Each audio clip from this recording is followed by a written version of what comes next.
ഗ്രാമപഞ്ചായത്ത് വിദ്യാഭ്യാസ standing committee chairman Ravindra Rai ഉദ്ഘാടനം ചെയ്തു.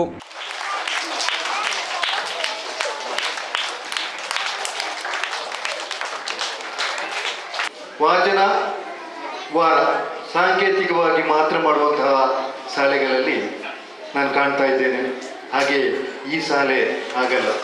ಯಾವುದೇ ಕಾರ್ಯಕ್ರಮ ಇಟ್ಟರೂ ಕೂಡ ನಾವು ಅದನ್ನು ಉತ್ತಮ ರೀತಿಯಿಂದ ಅದು ನಮಗೆ ಪ್ರಯೋಜನ ಬರುವ ರೀತಿಯಲ್ಲಿ ನಾವು ನಡೆಸುವಂತಹ ಪದ್ಧತಿ.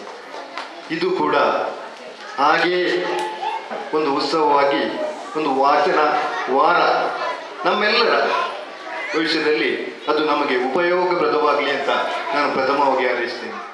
ഹർഷദ് ഗോർക്കടി മുഖ്യാതിഥിയായിരുന്നു. PTA പ്രസിഡന്റ് ഗോപാല നായക് അധ്യക്ഷത വഹിച്ചു. വാരാചരണത്തിന്റെ ഭാഗമായുള്ള പുസ്തകവണ്ടി, അമ്മ വായന, പുസ്തക പരിചയം, അമ്മയ്ക്കൊരു പുസ്തകം, സ്കൂൾ ലൈബ്രറി വികസിപ്പിക്കൽ, പുസ്തക പ്രദർശനം, സാഹിത്യകാരന്മാരുമായി അഭിമുഖം എന്നിവ സംഘടിപ്പിച്ചു.